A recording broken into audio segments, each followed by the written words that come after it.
Boa noite, pessoal. Sejam todos bem-vindos e todas bem-vindas para mais uma palestra, de retransmissão com a iniciativa do Instituto Agenda Positiva. No dia 14 de janeiro, a gente estará junto aí novamente, e nós temos hoje a palestra retransmissão com o professor Ozinil, análise de problemas e tomada de decisões. Então, espero que vocês possam aproveitar bem a palestra, possam novamente estar aprendendo coisas novas, possam estar mudando alguns pensamentos e também pensando sobre como contribuir mais para frente, com outras pessoas. Eu vou apresentar o professor Ozinil. Ele é professor universitário, é consultor de empresas na área de gestão de pessoas, diretor de universidade, colunista do portal Acontecendo Aqui, de Florianópolis, Santa Catarina, e colunista do jornal Na Mídia. Então, eu deixo vocês com a palestra do professor Ozinil, é uma palestra de retransmissão, e aí vocês vão poder estar assistindo novamente, e no final, eu estou voltando aqui com vocês para passar para vocês o código do certificado. Então, vocês terão um certificado nessa palestra também. Então, me aguardem que depois eu vou trazendo para vocês o código. E essas palestras de retransmissão, elas vão do dia 14 de janeiro, que é hoje, até dia 28 de janeiro de 2021. Então, até daqui a pouco, excelente palestra, e a gente se vê agora no final dessa palestra aqui.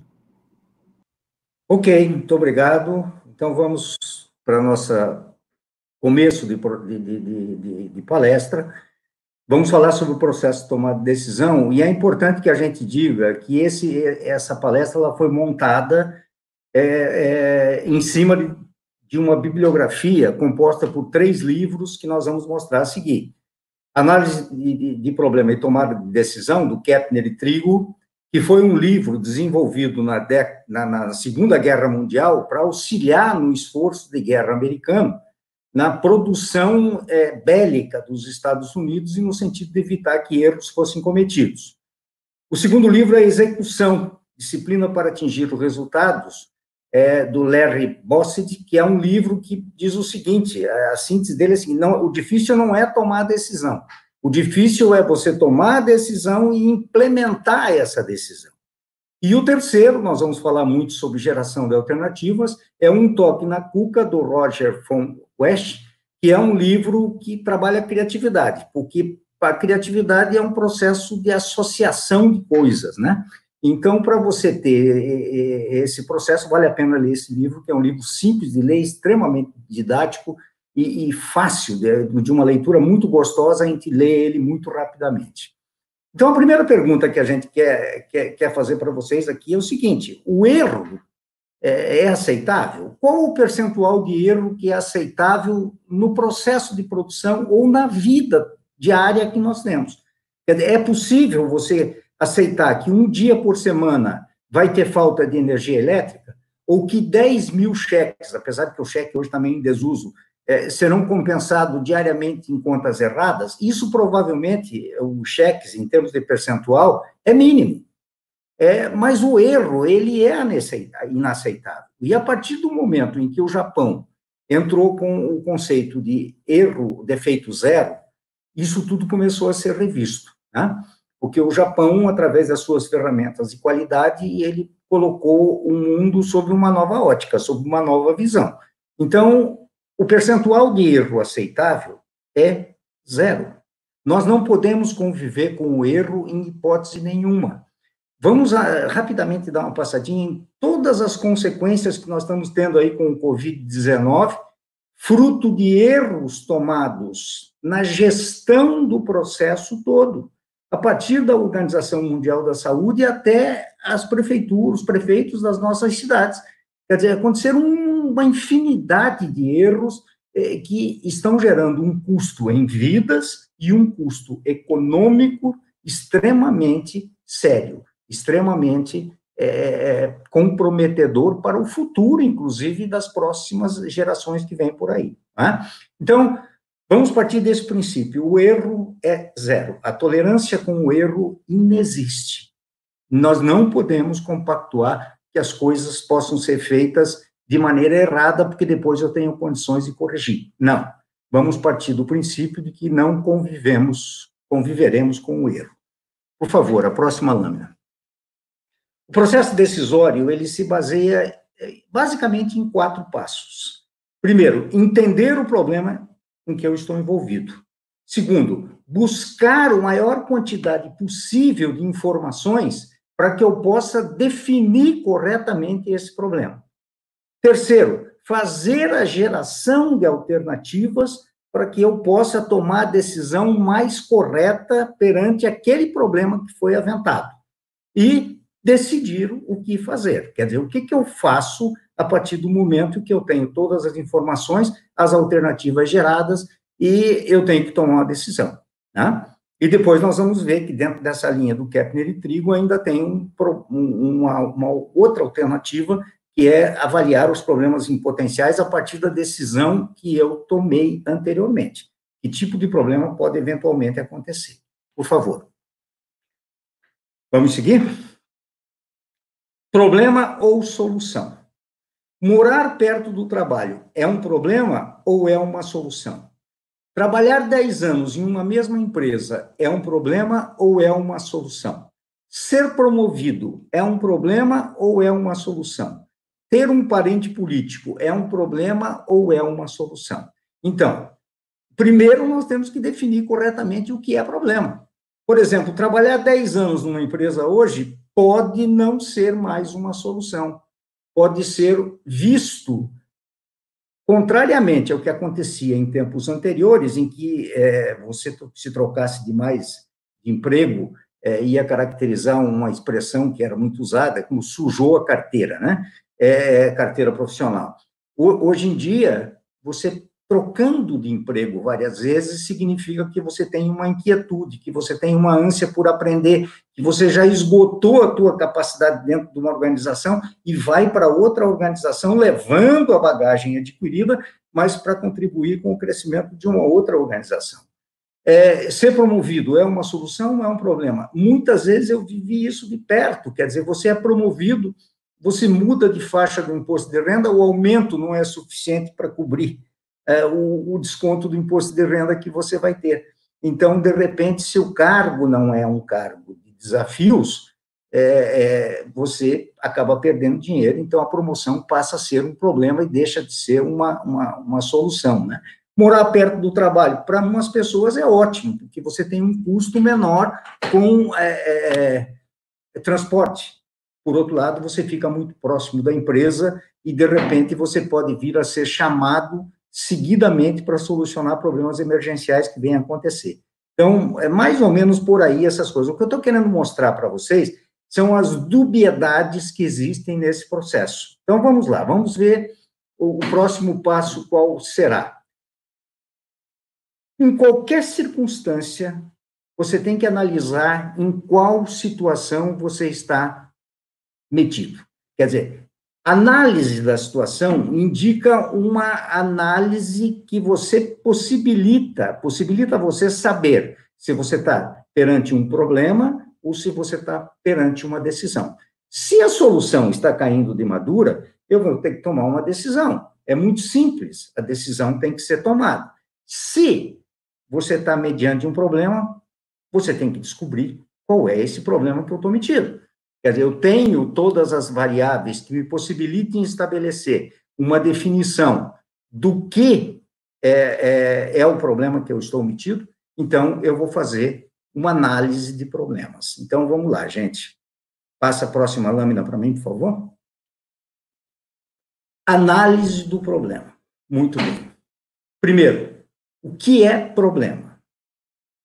Problema é um desvio que acontece entre aquilo que foi planejado e aquilo que foi executado. Durante a execução do meu planejamento, há um desvio. Esse desvio é um problema.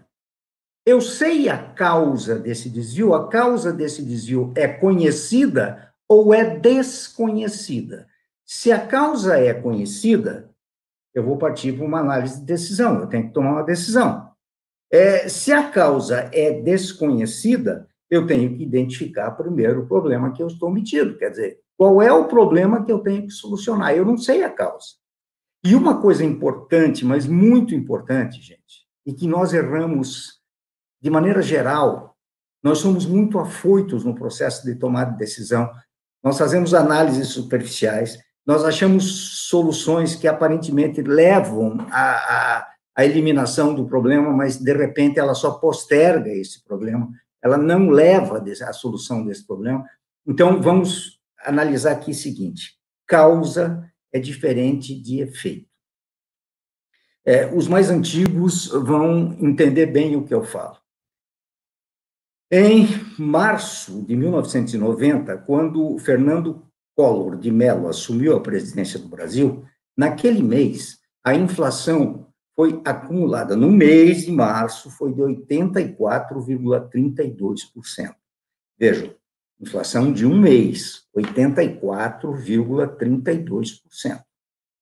A inflação, tentou se tratar da inflação de 1000 maneiras diferentes, congelando preços,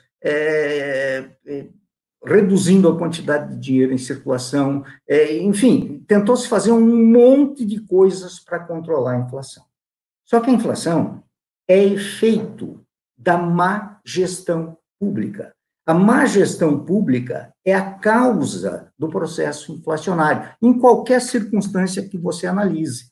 A má gestão pública é a causa do processo inflacionário. Então, enquanto não se combateu a gestão pública, o dinheiro público que era jogado fora, que era desperdiçado pela má gestão, aplicado de maneira incoerente, enquanto não se combateu isso, nós não conseguimos reduzir a inflação. E o pior é o seguinte, que quando você procura combater isso, avisando as pessoas que vai tomar determinadas situações, por exemplo, quando eu digo que vai ter um congelamento de preços, o que acontece?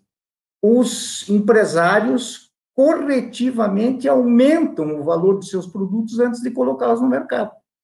Então, aquela ideia de congelar preço vai estabelecer um patamar é errada, porque na medida em que eu aviso com antecedência, é a mesma coisa quando eu digo o seguinte: vai faltar água. 2 dias não vão ter água na cidade. As pessoas vão fazer reservas de água e, com isso, vão comprometer todo o sistema.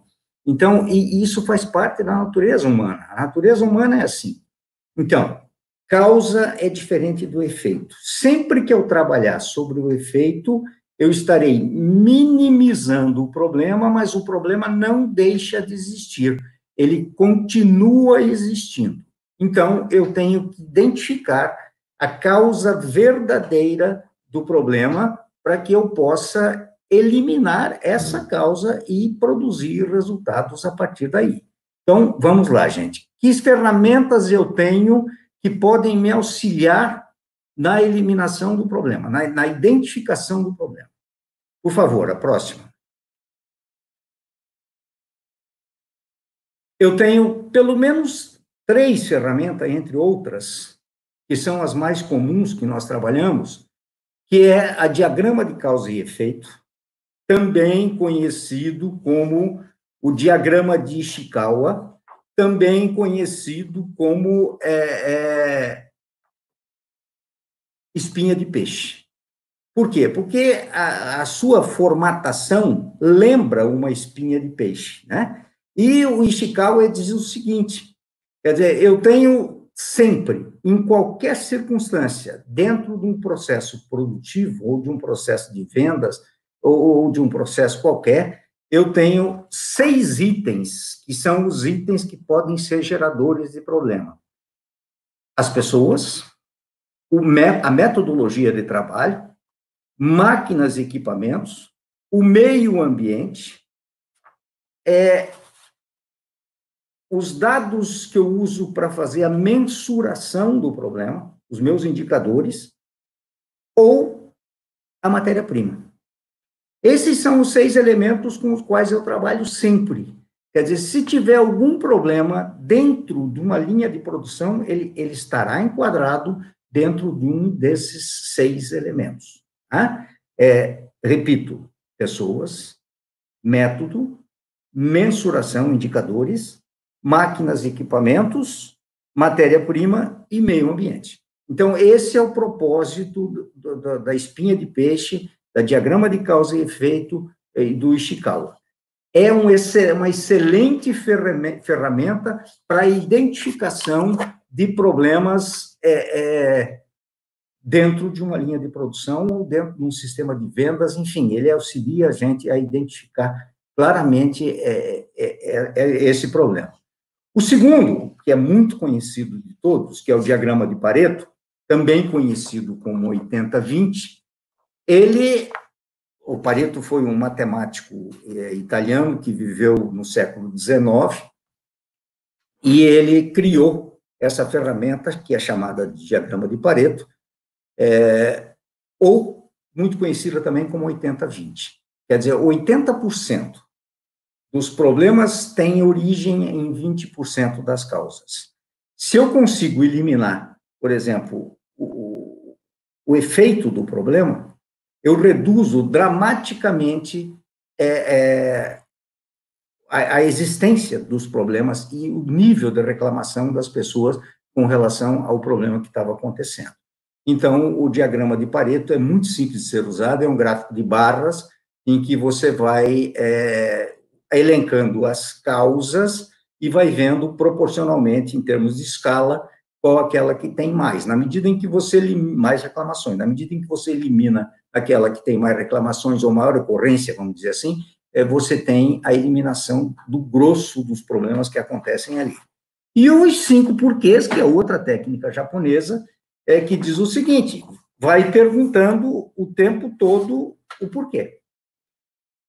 Por que isso está acontecendo? Por que essa máquina pifou? Por que esse vendedor não vende? Por quê? Até que você vai chegar a um determinado momento que você vai bater de frente com a causa do problema, né? Então, são ferramentas de qualidade que você usa para identificar problemas. Porque, repito, não adianta trabalhar sobre o efeito. Se você trabalha sobre o efeito, você está gastando dinheiro, está gastando esforço físico, está gastando esforço mental e não vai resolver o problema. As causas têm que ser identificadas para que você possa trabalhar em cima de fatos concretos, ok?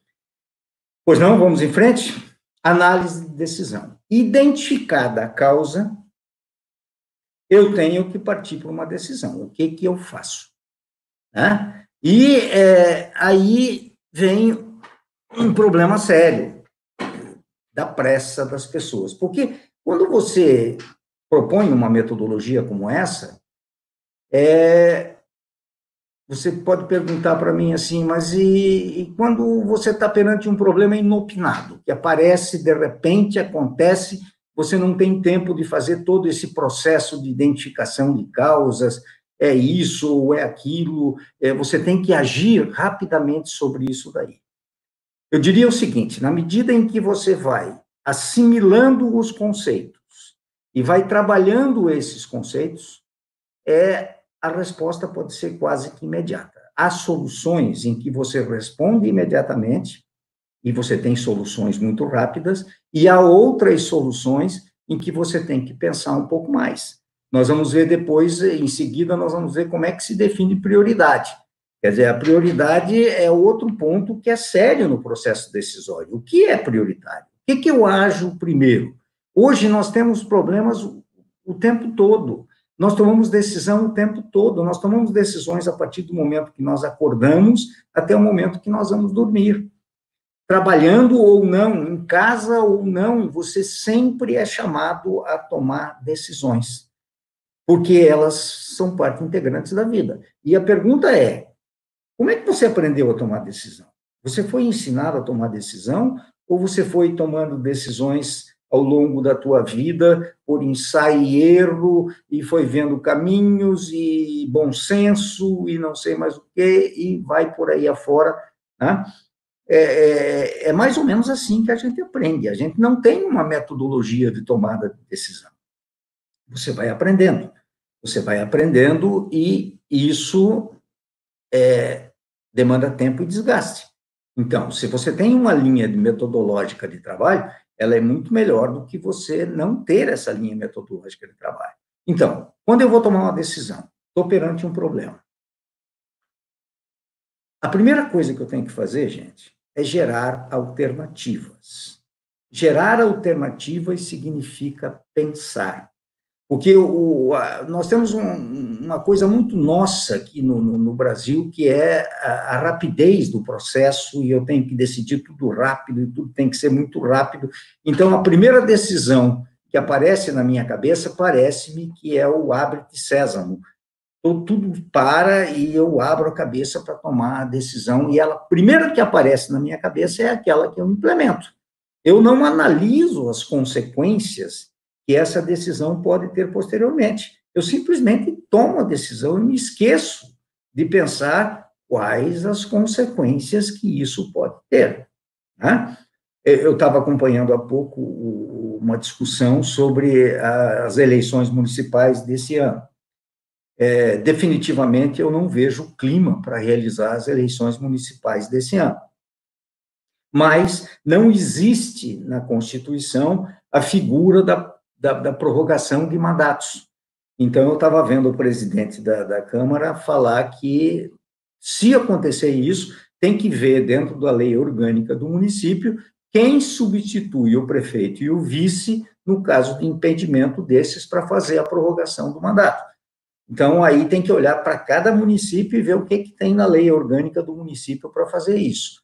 Veja, essa é uma decisão extremamente complexa, carregada de consequências que podem nos obrigar a fazer uma eleição agora em outubro, sem que haja clima para tal. Quer dizer, vocês já estão pensando em fazer as pessoas de mais idade, do grupo de risco, votar numa determinada hora, estender o leque, não ter isso tudo eu vi hoje, não ter a identificação pelo dedo, mas sim ter que apresentar o título do eleitor, fazer a volta, todo aquele passado que você tinha anteriormente, porque a possibilidade de contágio pelo dedo é maior do que, né? Então, tem uma série de coisas. Então, são decisões que têm que ser muito bem pensadas, porque os problemas em potencial que virão depois serão problemas muito complexos e muito sérios para serem resolvidos. Né? O ideal seria que nós tivéssemos uma eleição só, de 4 em 4 anos, mas aí eu vi também o seguinte, a vez anterior, se tentou fazer isso de 4 em 4 anos, houve um problema muito sério, porque as pessoas votaram errado, não sabiam os seus candidatos, se perderam nos nomes, aquele negócio todo, que é fruto do processo educacional que nós estamos submetidos no país, quer dizer, um processo educacional muito ruim e que leva esse tipo de analfabetismo funcional para frente. Mas esse não é o nosso tópico. Então, gerar alternativas.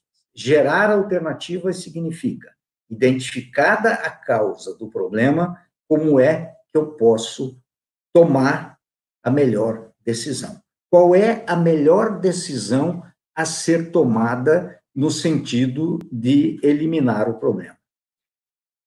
Feito isso, eu escolhi a ação tomada, eu tenho que estabelecer objetivos. Isso é outra coisa que nós não aprendemos, gente. O ensino, hoje, nosso básico e o médio, ele não ensina aquelas coisas que são triviais e que eu tenho que aprender logo cedo, porque a vida, ela é feita de escolhas. Como é que eu escrevo um objetivo? Isso é um ponto básico. Eu escrevo um objetivo começando sempre com o verbo no infinitivo, comprar, organizar, vender, fazer, o verbo sempre com um tom forte, né? O objetivo, ele tem que ter o comportamento que eu quero mudar. Qual é o comportamento que eu quero mudar? Ele tem que ter a forma como eu vou fazer isso e a forma como eu vou medir isso.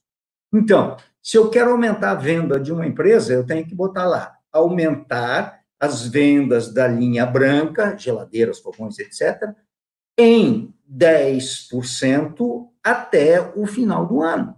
Isso é um objetivo, com começo, meio e fim.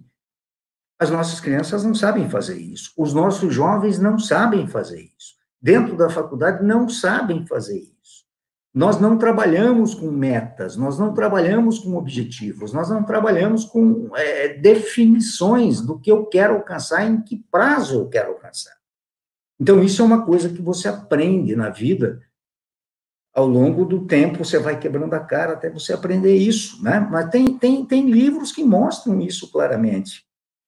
O Robert Meyer, ele tem um livro dele chamado Avaliação por Objetivos. É um livro excelente, um livro simples, que mostra claramente como é que você estabelece os objetivos, como é que você estabelece essa meta. Então, gerou alternativa, escolheu a principal linha de ação, você vai estabelecer os objetivos que você quer para atingir antes de tomar essa decisão. Tá? Muito bem. Aí, tem ações que vão ser tomadas. As ações podem ser adaptativas, interinas e corretivas. Isso é muito comum, gente, no processo decisório, né? Digamos que você está dentro da tua casa e furou um cano e a água está pingando do teto no chão. Qual seria a ação adaptativa que você tomaria? Você pegaria um balde e botaria aquele balde embaixo da goteira, e de X em X tempo você tinha que pegar o balde e esvaziar esse balde para que você possa manter aquele balde com capacidade de recepção da água. Muito bem. E aí, a ação interina? Qual seria a ação interina? Eu cansei, aquele balde me encheu as paciências e tal, e eu cansei, e aí eu vou pegar e vou fazer uma ação interina. Eu vou pegar um Durepox, uma fita isolante, e vou tampar esse cano por um determinado período, mas um X tempo depois, um mês e meio depois, ele volta a pingar. Óbvio que a ação corretiva é a substituição do cano. Mas eu pergunto para vocês, quantas vezes, dentro da empresa, dentro de casa, em outras circunstâncias, nós optamos pela ação mais fácil, que é a ação adaptativa?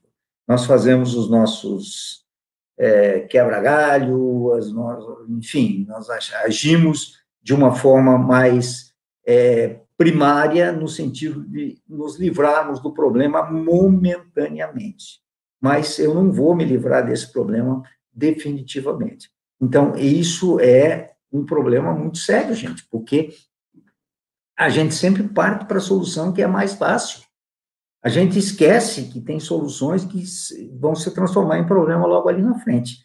Então, sempre que você puder tomar uma ação corretiva, tome a ação corretiva, ao invés de tomar uma ação adaptativa ou interina, ok?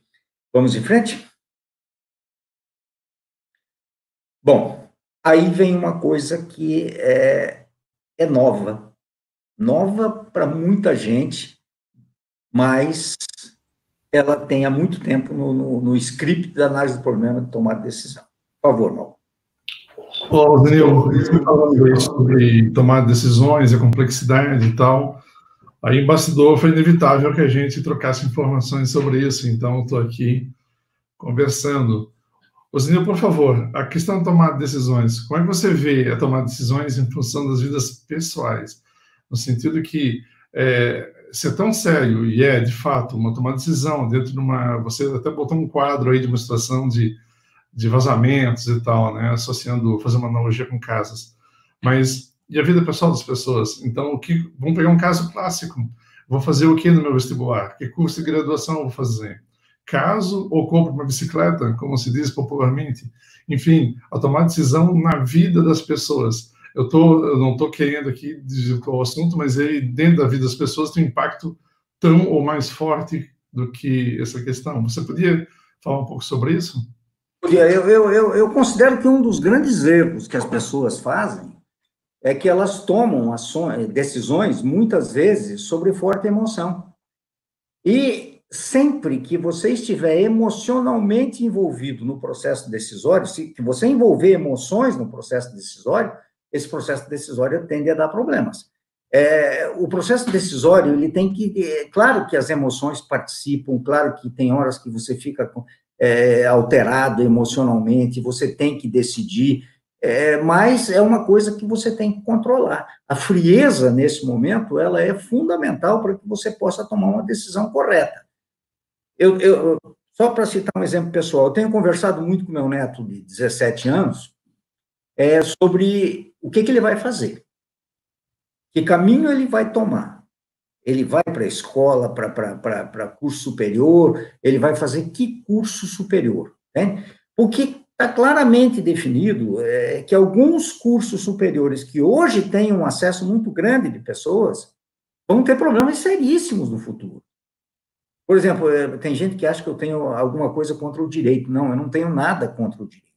Mas o direito forma 120 mil bacharéis em direito por ano e o exame da OAB aprova 13% em média. Quer dizer, eu estudei 5 anos para fazer o quê? Ser auxiliar de escritório em escritório da advocacia, como isso era feito, ganhando um salário um pouquinho acima da média, mas isso está sendo substituído por aplicativos. Hoje você já tem aplicativos atuando na área do direito que montam ações, que buscam tudo aquilo que os estagiários faziam, o aplicativo está fazendo. Entende? Você pega um outro curso que forma 80 mil bacharéis por ano, que é o curso de pedagogia. A pergunta é, quem é o maior empregador dos pedagogos no Brasil? O Estado. O Estado. O Estado já criou a figura do ACT porque ele não tem mais condições de absorver esse pessoal todo com problema de folha de aposentadoria, de não sei o que e tal. Então, ele cria uma figura alternativa, que é uma imensa uma manipulação, porque o cidadão trabalha o ano inteiro, quando chega no final do ano é demitido sem nenhum direito, e quando chega em janeiro, fevereiro, ele faz um novo concurso e entra de novo. Quer dizer, juridicamente, eu acho que a figura do ACT é uma figura que gera um problema muito sério, né? Então, as pessoas têm que realmente olhar muito para o futuro e ver o que está em alta. Eu diria hoje, por exemplo, para jovens, que o que está em alta são os cursos da área técnica. É melhor você ter um ensino técnico. Ainda tem um problema que nós não sabemos nem quais serão os empregos do futuro. Então, o mundo está em transformação, ainda mais com essa pandemia. Então, vamos pensar um pouco juntos aqui. Quais serão os empregos que vão existir em 3, 4, 5 anos, empregos novos? E muitos, como você ressaltou, tendem a desaparecer, substituídos por aplicativos, ou pelo trabalho distribuído, ou pelo home office, seja. Se você pensar um pouquinho, por exemplo, o Jeremy Rifkin, no livro O Fim dos Empregos, né? Ele cita claramente o problema dos motoristas nos Estados Unidos. São 370 mil motoristas profissionais.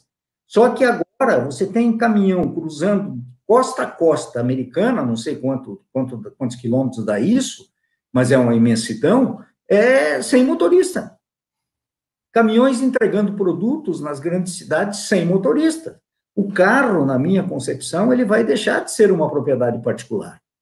Ele vai ser, tanto é verdade que as montadoras já têm montado grupos de estudo para analisar a transformação de montadora em prestadora de serviço, porque provavelmente ela vai ser uma prestadora de serviço botando o carro à disposição do povo. O carro, na minha concepção, vai deixar de ser propriedade particular. Essa é uma visão muito, muito minha. Eu acho que ele não tem mais motivo para ser. Se eu uso um carro, veja por que surgiu o Uber. Porque o cidadão pegava o carro de manhã e ia trabalhar, deixava ele estacionado até o final da tarde. Quer dizer, eu tenho um capital produtivo parado, gerando custo. Ele não está gerando dinheiro.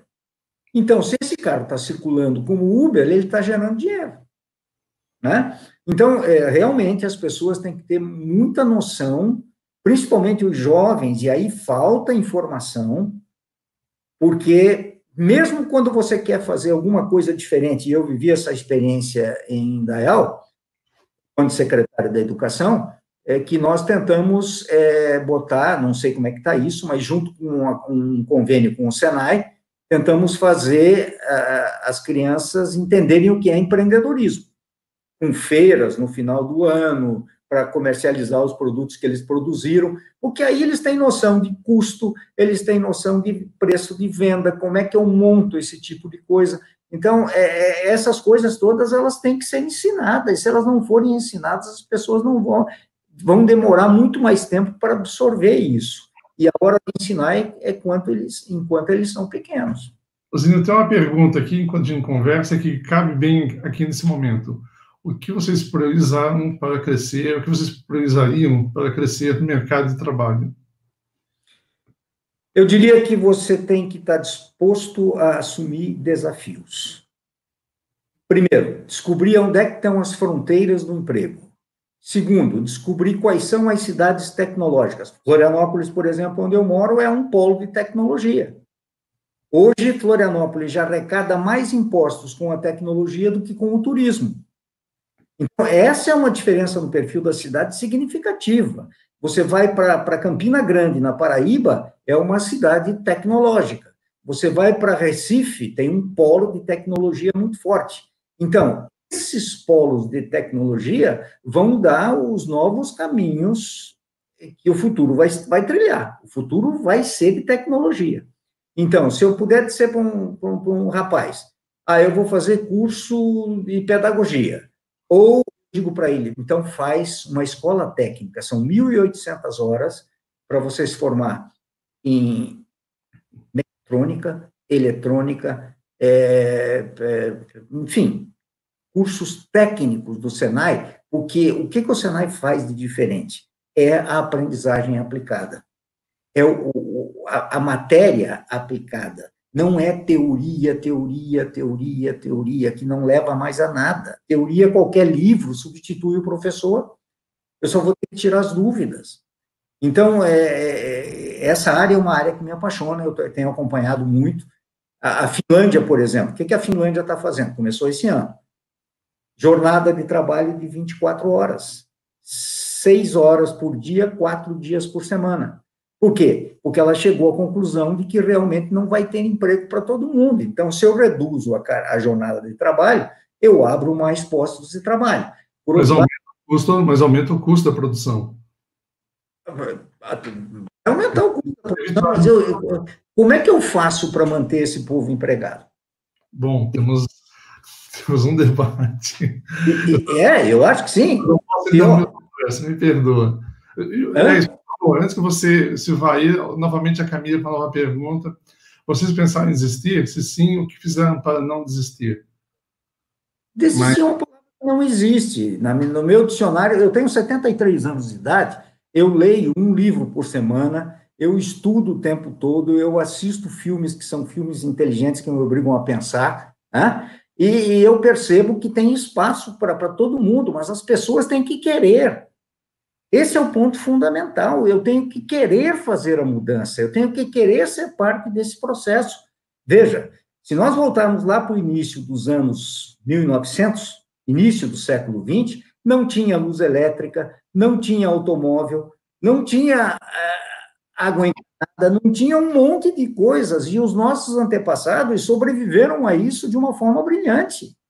Então, claro que hoje a população é desproporcionalmente, enquanto nós demoramos quase 2.000 anos para chegar a 1 bilhão de habitantes, hoje a cada 10 anos nós agregamos 1 bilhão de habitantes. Então tem alguma coisa nessa balança que está totalmente descompensada. Né? Na década de 90 não tinha internet, e nós sobrevivemos sem internet. Hoje, você não tem uma internet conectada. Eu me lembro que eu estava na Souza Cruz e o meu primeiro computador foi um 486. Quer dizer, um caixão de abelha enorme, e eu não sabia o que fazer com aquilo. Quando caiu aquilo na minha mesa, os caras se viram. E a gente se vira. Quer dizer, na verdade, essa é uma expressão que eu aprendi no Exército. Te vira, bicho, faz acontecer. Né? Então, o que eu posso dizer para as pessoas é o seguinte: enquanto uns choram, outros vendem lenço. Está na mão das pessoas. Está na mão. Nunca teve tanta oportunidade de aprender como tem hoje. Veja essas nossas lives. Os cursos que a Prime Cursos tem. Entende? Que você pode aprender qualquer coisa que você queira fazer. Então, você tem um leque de oportunidades muito grande. Quando eu fiz curso superior, tinha 4 cursos só na cidade de Joinville. Era geografia, história, matemática e língua portuguesa. Eram os 4 cursos que tinha. Eu fui fazer geografia porque estava ligado à minha função dentro do Exército, que eu era oficial do Exército, e fui fazer o curso de geografia, que era um curso que me agregou valor, né? Então, mas eram muito poucas as oportunidades. Hoje você tem um leque infinito. Agora, voltando à pergunta inicial, a emoção é uma péssima conselheira. Você tem que controlar a emoção para poder tomar decisões equilibradas. Tá? Inclusive, a pandemia, acho que eu poderia comentar rapidamente sobre isso. Claro, ela criou uma situação econômica desastrosa para países, não apenas para o Brasil, mas para todo o planeta. Mas ela também está recriando oportunidades por todo canto. Essas lives que a gente criou para compensar aí um pouco de conhecimento durante as pandemias é um caso desses. A gente se reinventou. Então, estamos nos reinventando cada vez mais a cada dia que passa. Eu acho que a gente, na verdade, a gente antecipou algumas coisas que iam acontecer naturalmente. Exatamente. O EAD no ensino fundamental, no ensino médio, quer dizer, isso foi uma antecipação no tempo, só isso.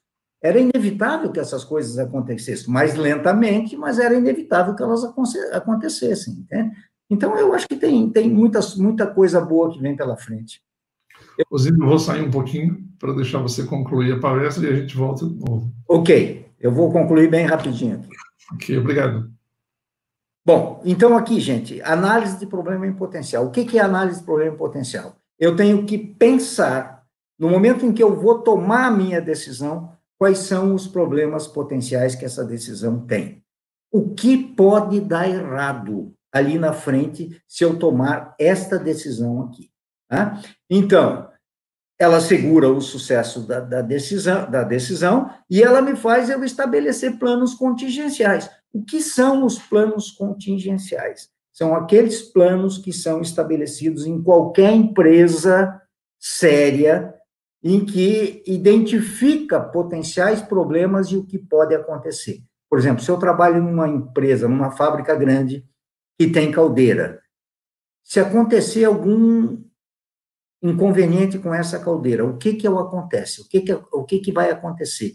Se ela explodir, o que eu faço? Então, essas coisas todas, elas têm que estar preparadas.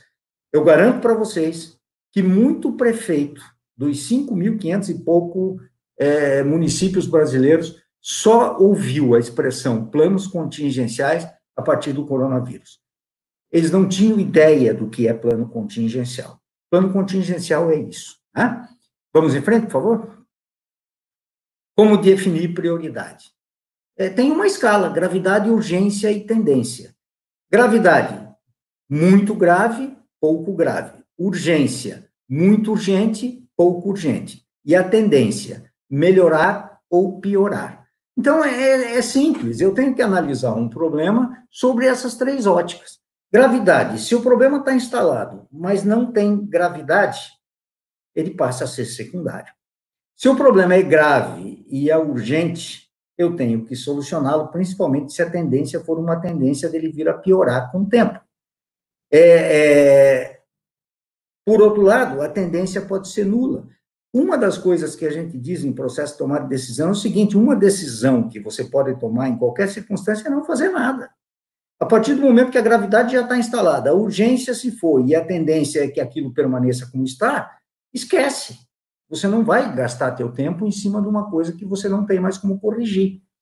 Então, o GUT, que é o que a gente chama ali, gravidade, urgência e tendência, ele auxilia você, através de uma regra, se você não, dá nota de 1 a 10 para gravidade, 1 a 10 para urgência, 1 a 10 para tendência, e multiplicar essas coisas entre si, você vai ter, no final, uma escala de pontos que vai te definir qual é a prioridade mais importante que você tem a solucionar. Tá? Muito bem. Então, podemos ir em frente, por favor. Lado humano das decisões, claro. Isso é o fundamental que tem no processo da tomada de decisão. Quem está tomando a decisão? Qual é a pessoa que está tomando a decisão?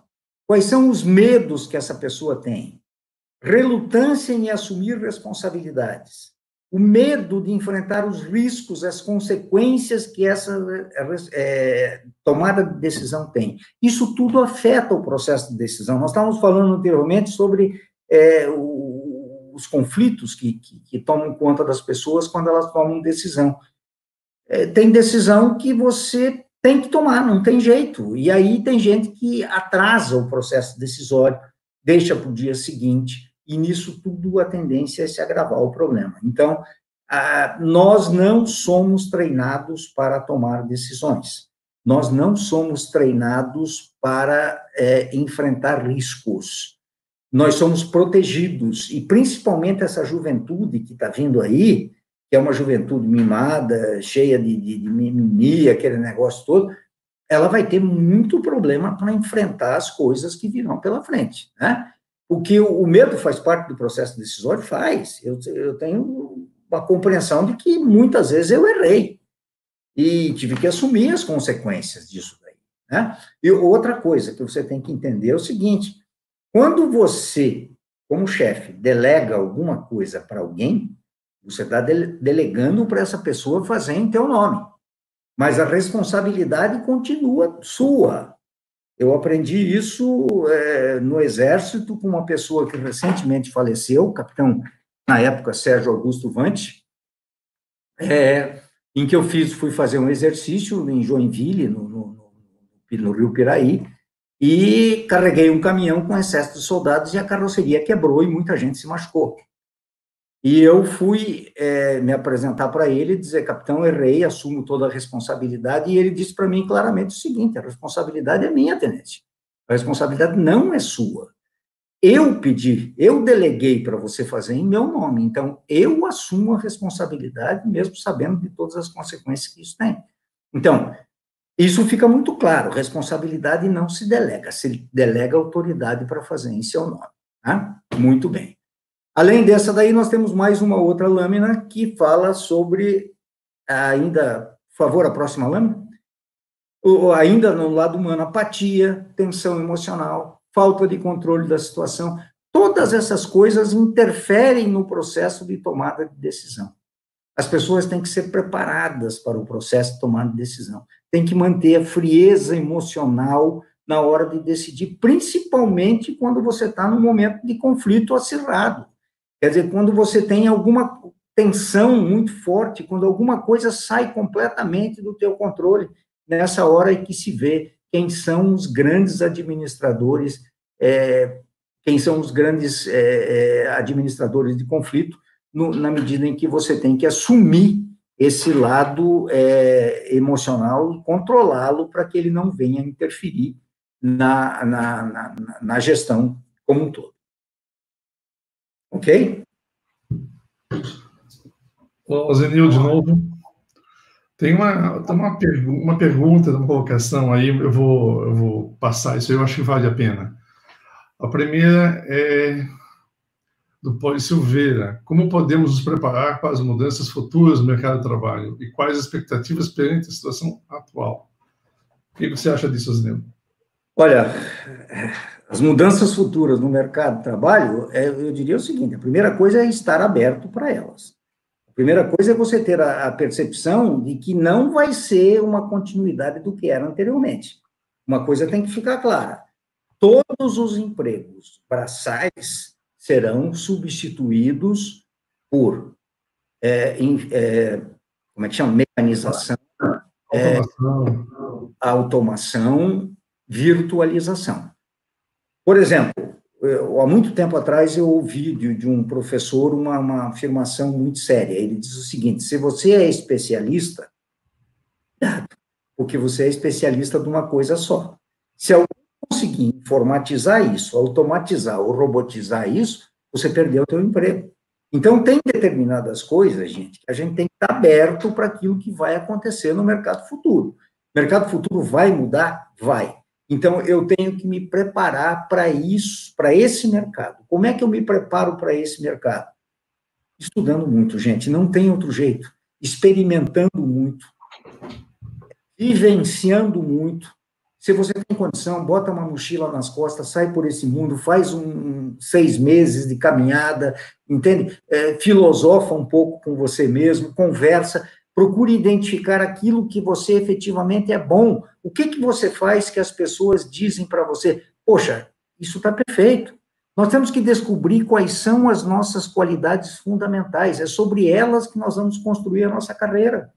Eu não tenho dúvida disso. Né? Então, estar preparado para a mudança permanentemente é, para mim, o foco. Eu acho que o jovem ele tem que estar buscando.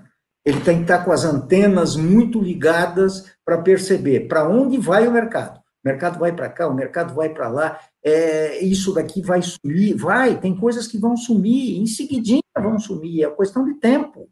Outra coisa, está crescendo aí, já teve uma grande empresa, não sei se foi o Google ou se foi o Facebook, que diz que os empregados vão ficar definitivamente em home office, não vão mais voltar a trabalhar dentro das empresas.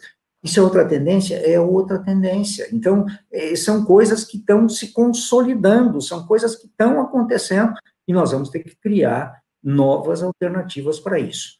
No outro livro, chamado Um Mundo Sem Empregos, como é o nome dele? Eu esqueci. Acho que você citou antes o livro. Não, o livro antes era O Fim dos Empregos, do Jeremy. Isso mesmo. Esse é Um Mundo Sem Emprego. Sem emprego.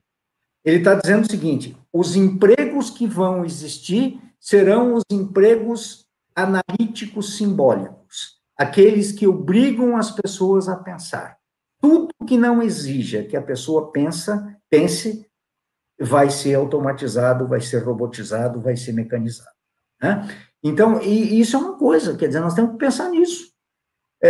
Por exemplo, os Estados Unidos estão desenvolvendo o Atlas. O que é o Atlas? O Atlas é um robô gigante, tipo Robocop, né, que vai ser o policial do futuro. Ele corre mais do que o ser humano, ele pula mais do que o ser humano, e tem câmeras que identificam a pessoa em décimos de segundos. Se está sendo procurado, se não está, se tem algum problema. Não, esse policial já está sendo testado para no futuro, provavelmente. Então, tem certas coisas que vão sumir. Zenil, uma pessoa que está interagindo conosco, chamado Eliel Soares, pede, o momento é ótimo para isso, e pede um filme para interagir após a live. Enfim, em tempos de Netflix, de Amazon Video, Apple TV, enfim, que seja, tens algum filme que trata alguma coisa assim para você recomendar para a audiência? Sabe, tem uma série de filmes que você pode assistir. Eu gosto muito dos filmes que são filmes futuristas. Quer dizer, como é que um cidadão... por exemplo, esses dias minha filha estava dizendo o seguinte, acho que foi no Netflix que ela viu, eu nunca tinha visto, pai, a Clarinha queria assistir, Clarinha, minha neta, queria assistir, eu peguei Uma Viagem ao Centro da Terra, do Júlio Verne. Júlio Verne escreveu essa encrenca, eu acho que nos anos 1700 e alguma coisa. Como é que esse cara teve a visão de escrever um livro desse, ou então 20 Mil Léguas Submarinas, que é outro filme espetacular, não tinha nem percepção de que esse filme... Mas eu diria para Eliel, né? Eliel, que um filme que eu assistiria hoje seria o Elysium. Elysium é um filme que aborda, eu acho que de maneira muito clássica, o que nós estamos conversando aqui agora. Júlio Verne escreveu esse livro em 1864, constando aqui. 1864. Né? Eu falei 1700, 1864. Imagina a visão que ele teve lá. Né? Loucura, loucura. Então, tem uma série de filmes futuristas que você pode ver, que você vai se perguntar, o futuro, antes de ser concluído, ele é imaginado. Sempre tem alguém pensando em como vai fazer isso de forma diferente. Um dado interessante... Uma dica também de filmes aí, eu vou contribuir.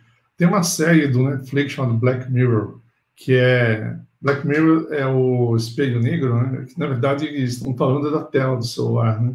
Mas tem uma série de histórias que são futuristas, elas são intrigadoras, não é filmes de ação, não são filmes de explosões, mas são filmes que colocam situações de tecnologia na vida das pessoas no futuro.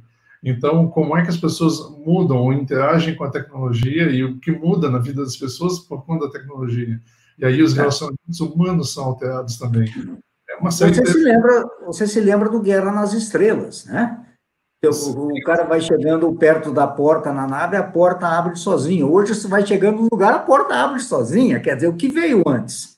Alguém pensou essa encrenca e alguém depois operacionalizou a construção disso. Então, tudo que existe, em algum momento, foi sonhado pelo ser humano.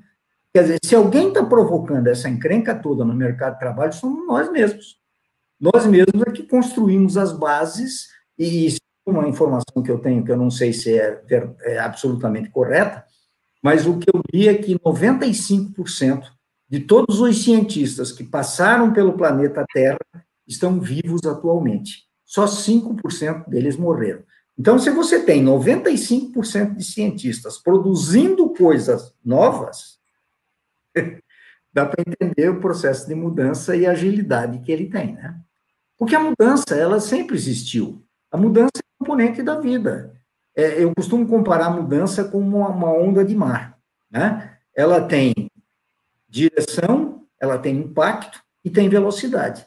A única coisa que a mudança mudou hoje é a velocidade. Nós temos tempo de nos acostumar a alguma coisa, já aquela coisa é alterada. Há pouco tempo nós tínhamos gente que construía páginas na internet, páginas de publicidade. Hoje você mesmo faz. Quer dizer, então, essas coisas, é a mudança em cima da mudança. E isso realmente é um complicador para quem reage à mudança. Reagir à mudança hoje é quase suicídio.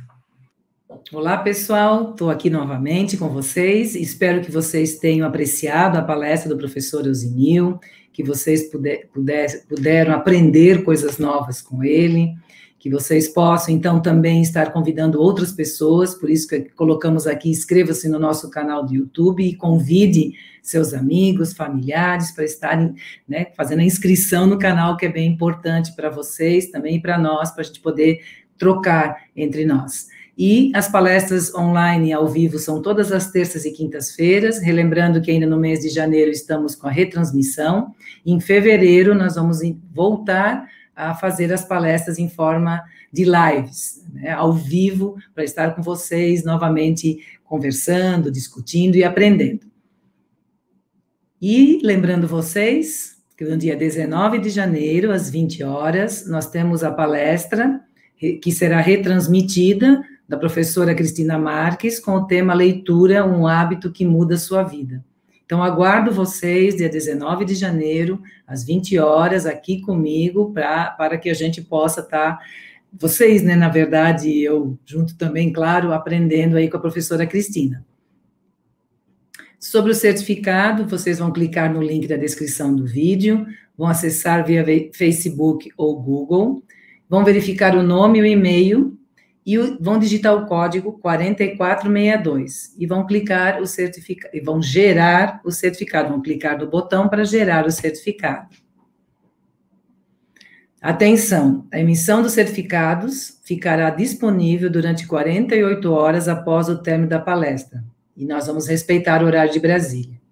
Caso haja problema na emissão do certificado, entre em contato pelo e-mail contato@agendapositiva.org.br, porque nós estamos em recesso e a gente precisa que vocês, então, entrem em contato por meio desse e-mail, não esqueçam. E o código 4462. E aí, pessoal, então, dia 19, espero tê-los junto comigo novamente, para a gente curtir a palestra da professora Cristina Marques sobre leitura, um hábito que muda a sua vida. Eu tenho certeza que depois dessa palestra vai mudar mesmo. A palestra é excelente, né? Ela é uma retransmissão, então a gente já sabe, né, do que se trata, então eu posso colocar para vocês. Venham, assistam, que vai ser muito bom para a nossa aprendizagem, para o nosso futuro. Eu desejo a vocês uma excelente noite e até dia 19 de janeiro de 2021.